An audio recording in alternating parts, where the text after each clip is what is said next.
Hey, I'm Mikiki, and I've been involved in gay men's sexual health and rights for about 30 years. I've also been using drugs for about that long. Humans have always used substances.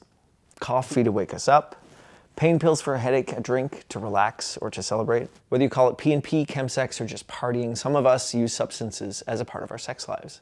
It's a loaded topic, though, and one that we don't talk about in ways that encourage dialogue, especially when it concerns party and play and psychosis. Each of us has biases, beliefs, and ways of understanding the world around us. For the most part, we share those understandings, like agreeing the sky is blue or a teacup is a teacup. This is what's referred to as consensus-based reality.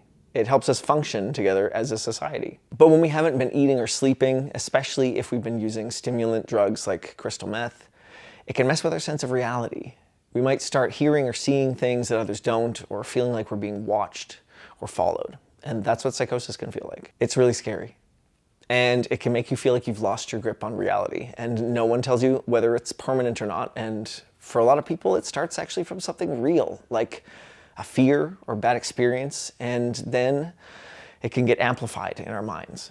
So many of us have experienced it in some form, and it can feel overwhelming and undeniably real to us. But for most people, it's temporary, and it's important to remember that this experience usually passes and we can move forward. But if we think we're the only ones that have gone through it, we're wrong. We know the way that mentally ill people are treated in public, like being locked up or forced into treatment, and I have to admit, it spooks me to talk about this too. Because shame holds so much power, we may feel like we're not allowed to talk about these experiences. As gay, bi, queer, and other men who have sex with men, we know how damaging shame can be for our emotional and physical health. With all that in mind, how do we then support ourselves and the people in our lives who experience psychosis related to drug use? This video is about starting that conversation. It's real, unscripted, and complex. We'll hear from people about their personal experiences, what's happened for them. The goal is to break down the stigma, help you understand what's happening in the brain, and share what people in our community have learned, whether it's practical advice or what to be mindful of for yourself and others. We created this video because we care about people who use drugs. We hope you'll find some ideas and tools to help yourself and those you love. And one of the simplest tools we have to combat the isolation and shame surrounding psychosis is connection and conversation.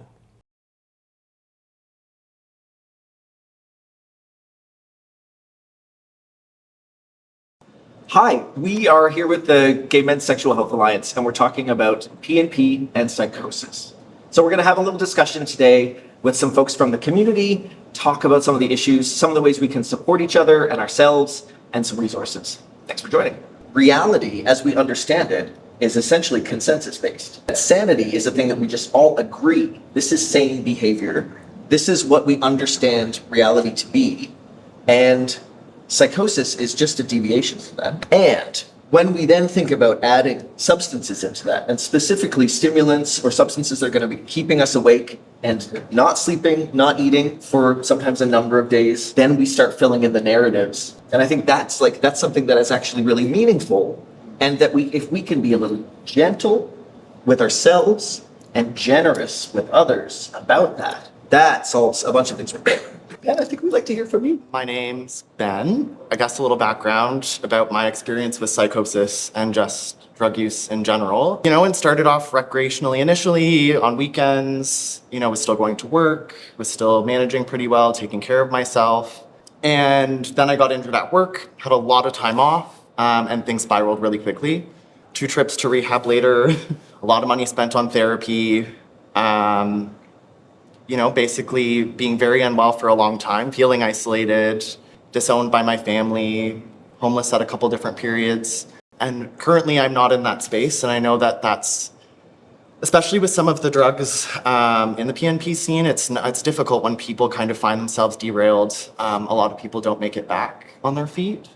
So I'm really excited that this conversation is happening. There's people who aren't just pushing this abstinence-based only recovery, right? Not that I don't see the value in that, I do, and it's been valuable for me recently, but the first few months of trying to figure out, if I wanted to be sober, creating that picture of what recovery looked like for me, especially as a gay man, I found traditional recovery really not compassionate to my perspective or my experience. You know, it was really difficult to find like a gay role model in recovery or somebody who had experienced what I had experienced. So it was this cycle for me of just getting out of treatment and then, you know, going right back and making the same choices. And, you know, I heard somebody talk about self-awareness, and I'm grateful that I had that awareness of like, okay, my thinking isn't right now, or like, you know, things would start to shift and be really spiritual for me. And those were always like red flags of, have I eaten? Have I slept? Have I talked to anybody about what's happening inside my head? You know, the last psychosis I experienced was a year long, and I'm one of those people that will probably be medicated for the rest of my life and just kind of have that understanding now that there are substances that I can't use. But the growth happened in my recovery and in kind of stepping into myself when I had the supports that were okay with me doing that research. And okay with me, you know, coming back to an appointment on a Monday after a Friday, being like, yeah, I'm not going to use this weekend. And then on Monday being like, well, I did, but this is what happened. And, you know, this is why I'm not acting at my baseline, which gave me this safe place to start to go, okay, maybe I do need to start making different choices. Or, you know, maybe the connection and belonging that I got initially with PNP isn't present anymore because I'm using and isolating. COVID really changed a lot of things. There was no escaping it, right? Like, there was no place to go to meet with people and have conversations like this. And a lot of my like soul searching was done in psychosis. That's what I needed to do to find myself. I do think that work of having to reckon with stigma in a different way, that having to have my reality tested and questioned by myself and then by other people, there's a humbling that comes along with that I think is unspeakably important. So resonant with so much of what you said. And, you know, like the drugs will strip away all these masks that we've created as gay men, and then it helps us discover who we are. But in doing so, we feel it's a shameful act to do that when society is telling you like doing drugs are bad. And then the only way that you can be a good person is if completely like treat it like a light switch, and it's either on or off, yes or no. But, you know, like it could be a spectrum of usage, and knowing which ones work for you and which ones don't work for you, definitely. One of the things that you said that really resonated with me was the lack of appropriate resources. Being a gay man, I mean, as you said, there's no role models when you go to these rehab centers. I was also really struck by the idea of disconnection from family, disconnection from friends, from lovers. I know the isolating effects as well. That idea of getting cut out of multiple communities, I don't think is just like a wound and then another wound. I think it's a wound and then a deeper wound. Towards the end of the really dark, difficult period, that wound of rejection is deep, right? But in sitting with that pain is where I started to flourish, right? Is when I was like, okay, this hurts and I feel alone, and what am I going to do about it, right? And it took like a lot of self-advocacy, which was, I'm grateful that I had the willpower. Like I could find that courage to kind of go, okay, I'm going to start asking for more of what I need and less of what I don't. You know, less psychiatry appointments, more appointments with my addictions counselor, more appointments with, you know, the social worker that I felt really comfortable with. Listening to her when she's like, hey, I think you need hospital admission, Ben. Like you're not acting, you know, at your baseline. Her being my reality tester when, you know, nobody in my family was kind of willing to be that person. And I still find those relationships repair with time as I continue to repair the relationship with myself, but and with my mind, because that has changed. But something I realized and was told, you know, by somebody on that journey was like, a diagnosis, a label is only as helpful as the help that it gets you, which was so true, right? Like, okay, doctor telling me I'm in a drug-induced psychosis, like what are we going to do about it? What resources are you offering me? You know, and some of them were as simple as, oh, I'm going to offer you a 5-day hospital admission to detox. And others were like a track to wellness class. Like, let's get you into a 12-week class that shows you, or, you know, mechanical eating. So I start to feel hungry again. Sleep hygiene, you know, like basic cognitive behavioral therapy to, you know, change my thinking. And then once, you know, I was in a place to be well again, aside from all the labels, aside from, you know, any of the ones that I did identify with, just going, okay, I'm starting to feel more like myself, then being in a place to start addressing underlying trauma or like really seeing where the healing needed to happen so I could start living my life again. Just to add to that, I feel like with diagnosis and healing, the pathway, it's sometimes so individual and so singular. Like you have to identify with the label that is most meaningful and most helpful to you. And I feel that sometimes for me, the journey has always been along racial lines. Like, as a person of color, as a individual, I find that the way we give ourselves allowances or the way we like forgive behavior can sometimes deviate. Like I have that if I was acting a way certain other people were acting in their psychotic state, it would not fly at all. Like they would just be like, this is abhorrent behavior. And I've actually had people tell that to me. To be like, get a hold of yourself. You're acting in a way. Whereas it's like, but if someone else was acting this way, they get a free pass. Yeah. Then it got me thinking like, well, the definition of like psychosis, the term psychosis is probably not universally used by people, like by all of us. I think there's a point in this that I think would be remiss for me not to say that there is a kind of a gatekeeping and a permissiveness around whiteness that just determines or attempts to determine what is acceptable behavior from people of color. So thinking about like what behavior is acceptable in psychosis is important, I think, for white folks to think about. When you look at all of these things, you have white psychiatrists trying to determine Black psychosis. It doesn't work. You don't have the history, you don't have the well-being, you don't have the understanding, and more importantly, you cannot empathize. In many cases, Blacks are misdiagnosed or overdiagnosed. And that also comes from, I'm going to touch on the criminality part of it, because when Blacks have a psychotic episode, society sees it as they're going crazy, they're mad, call the cops. The Black man's nuts, let's just jail his ass. Nobody sits back and thinks why he's acting that way. And it could be so many things. The generational trauma. I mean, it's now they're just recognizing that racism causes trauma. I mean, fuck. I could have told you that when I was born.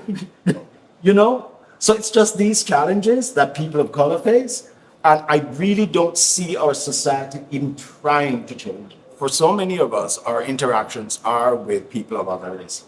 I think this also helps those people get a better understanding, and maybe they can then say, okay, how can I help? And maybe they can start asking questions, which I think is very important. So I'm calling, I've been doing party, I think this is my second party and play, because I did it in the 80s.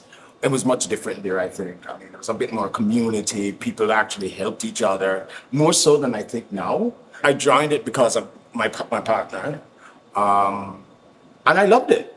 I must admit, it was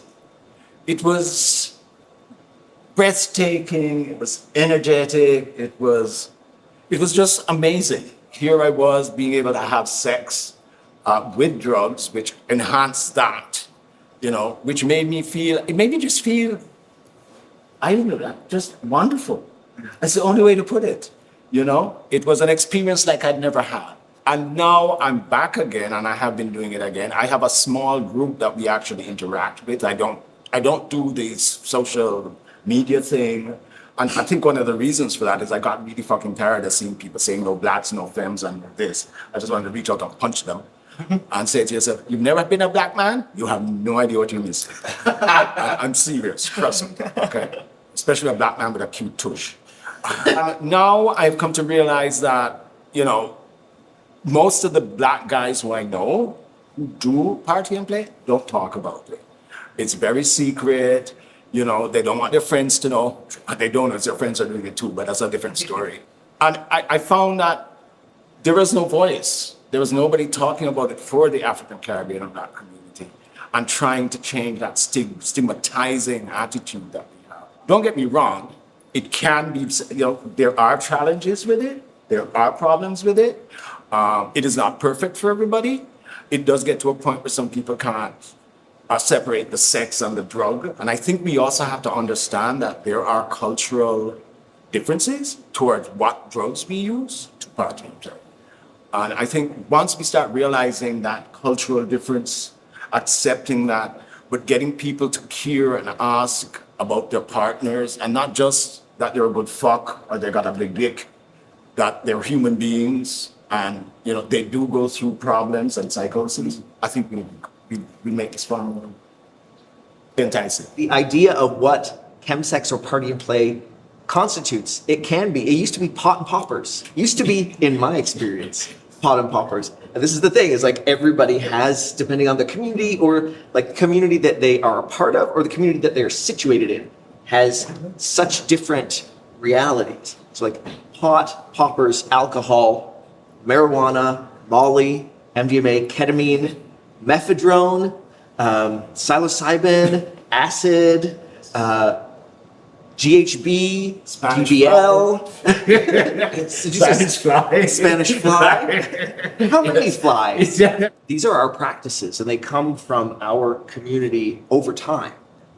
And they are sometimes in response to either cultural or personal traumas, and sometimes they're in search of pleasure and connection and joy and a different type of interrelationality. I was hoping we could hear from you, Robin. When I started delving into chemsex and the party and play drugs, I was going through quite a lot. And this was my way of coping with that. My partner was going through a very severe psychosis at that time. And when I needed support and when I needed help, I felt that I couldn't do that. And I had to be the stronger person. I had to be the bigger person. And that took a toll on me.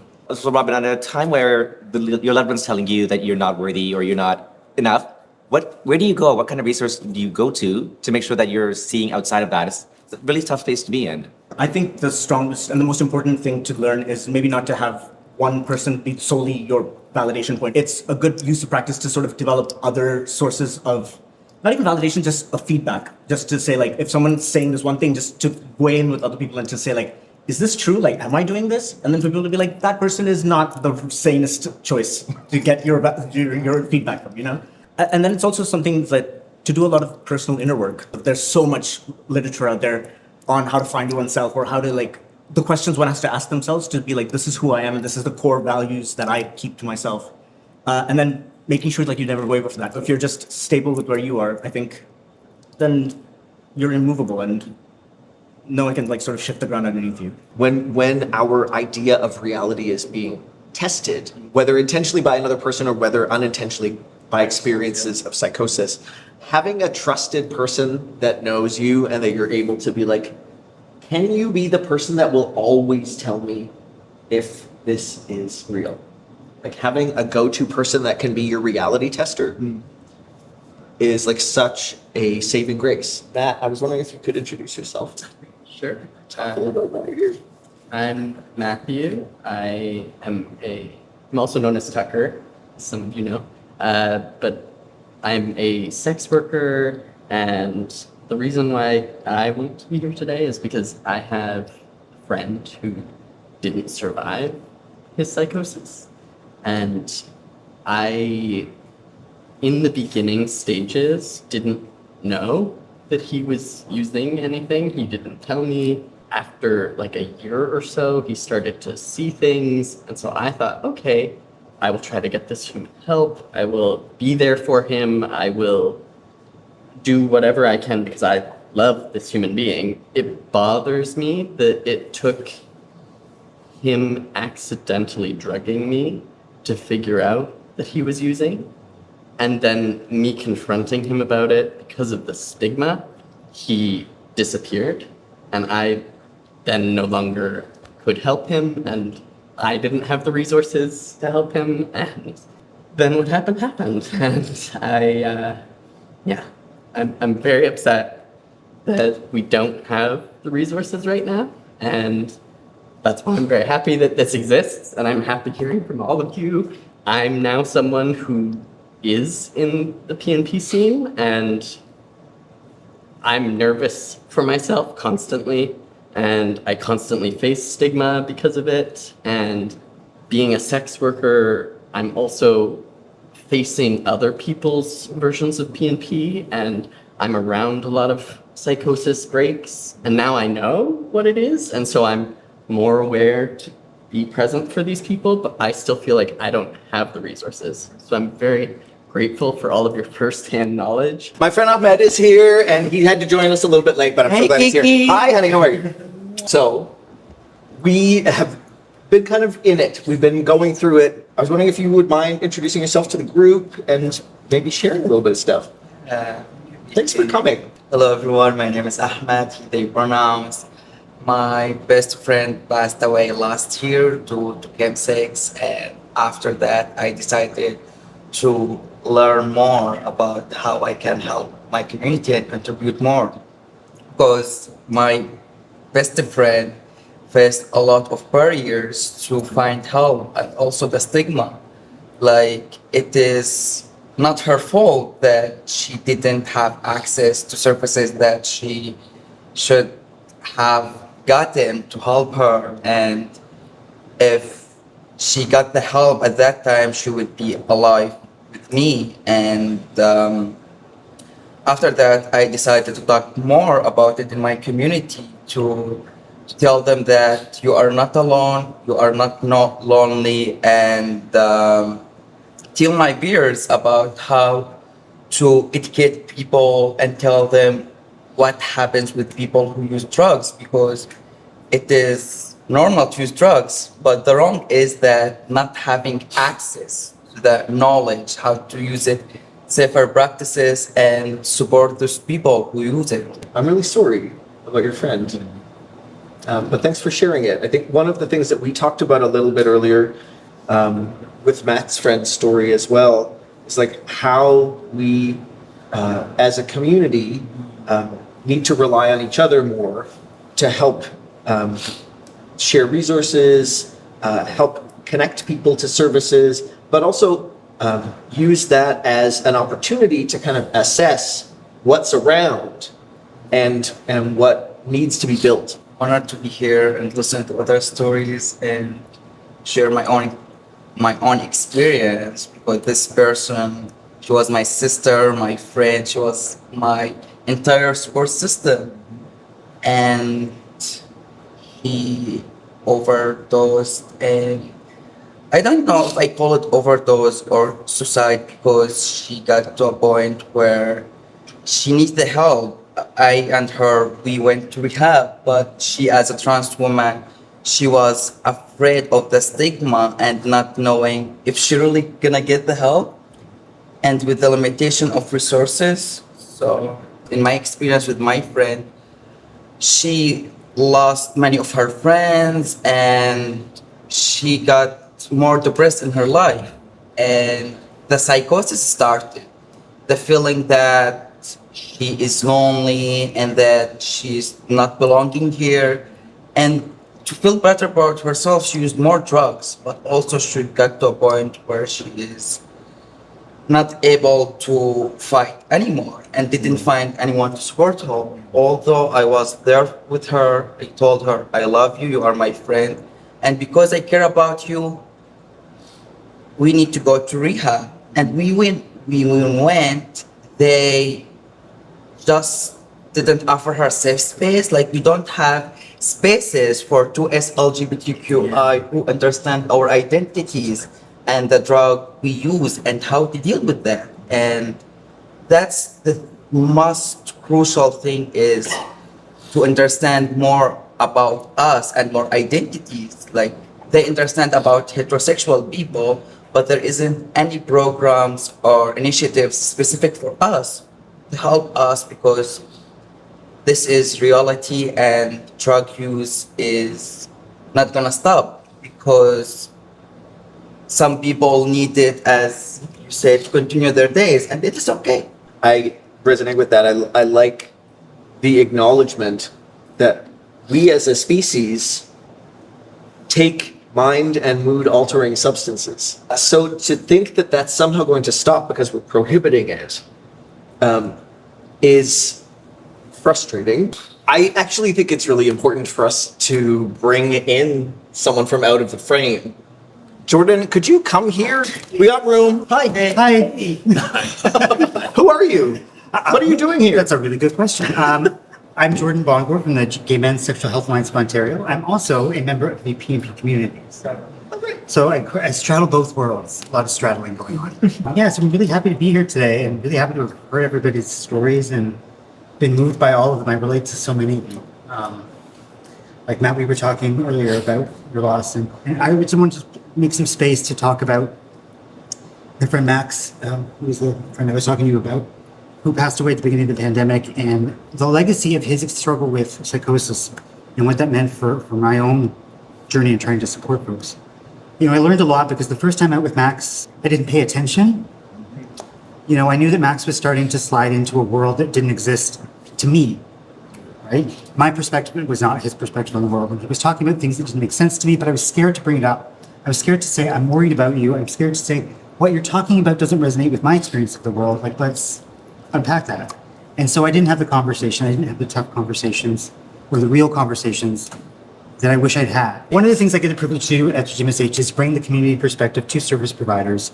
And, you know, there are a lot of folks out there who are trying to become more receptive and more culturally aware and sensitive to the experiences that we have. We have to keep the pressure on them, right? We have to keep informing them and educating them, which is really demanding work a lot of the time.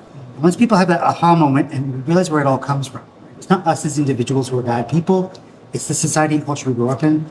I think people stand a chance of being able to hear the other person, understand that maybe the way I look at the world isn't the way that they see the world, but they're not a bad person, they're not immoral. And I think it's so important to unpack that stigma that we've all talked about today. We've heard stigma loud and clear, and I think that's what's so important about the work that you do and the work that we're doing. I had another friend who was struggling with it this year, and so thankful for the support of this community and the things I've learned from people and understanding a little bit more about how to respond to psychosis. I was able to be a better support for that friend.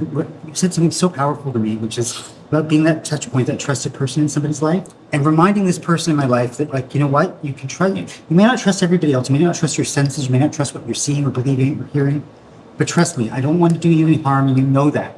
You know that I love and care about you, so we can talk about this. And just leaving the judgment at the door and reminding myself that whatever they're experiencing, even if I can't see it, feel it, touch it, taste it, it's scary, it's real to them. And I don't want to leave somebody who's, you know, in fear and in terror, right? I don't want to judge them. I don't want to moralize with them. I want to support them and love them where they're at. I don't think we do a great job sometimes as comforting each other as adults. We're like, get over it. That's not real. You're crazy. We need to extend that love and care. And I'm so buoyed up by everybody here today because you are all extending that love and care by being part of this. So thank you very much for doing this. Humans have always used substances, whether it's coffee to start the day, a drink to unwind, or drugs to change the way we experience the world. Some of us use drugs as a part of our sex lives, especially in the party and play scene, but we rarely talk about it openly, especially when it comes to the impact it can have on our mental health. This is one of the biggest challenges in how we deal with drug-related psychosis.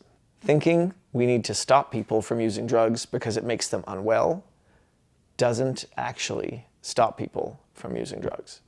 It just makes people less willing to talk about it when things start going sideways. So maybe a more meaningful conversation could be, if I am vulnerable to using drugs in problematic ways, what do I need to feel safe, supported, connected, and whole? The truth is, gay men and queer people in general have higher rates of problematic drug use. This is not because we are weak or immature, irresponsible, or selfish. Despite some successes in representation and acceptance, we still live in a world that barely tolerates us being gay, and rarely, if ever, tolerates us acting gay.